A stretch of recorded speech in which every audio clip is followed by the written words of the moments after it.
if you've had a loved one pass away and there is no will, it's not the end of the world. A will makes things easier, but there are several options.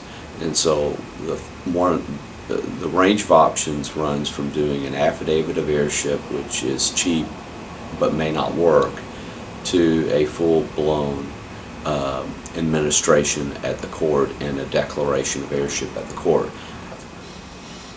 The first option is if all that is involved is real estate, one home, a homestead in particular that the decedent owned for a long time, an affidavit of heirship may work.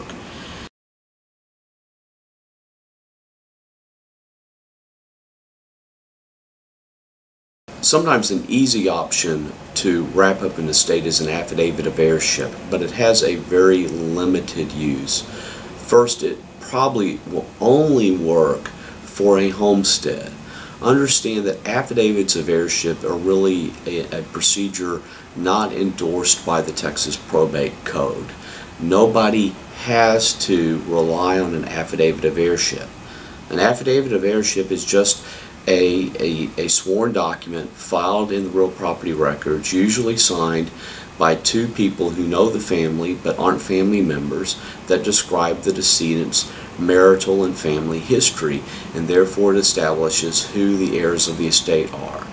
Title companies will sometimes take an affidavit of heirship to transfer a deceased a person's interest in their homestead that they owned for a long time, if all of the family members are also cooperative and probably sign the closing documents as well as filing the affidavits of heirship. A title company is not required to accept an affidavit of heirship. It has not been approved by any court. It is simply evidence of heirship that they may rely on. So it's worth a try in some circumstances because it's inexpensive. You may not need an attorney to prepare it, or you may seek an attorney's assistance to prepare it. You simply file in the real property records. The filing fee is probably going to be $30 or something in that range. So it's very inexpensive.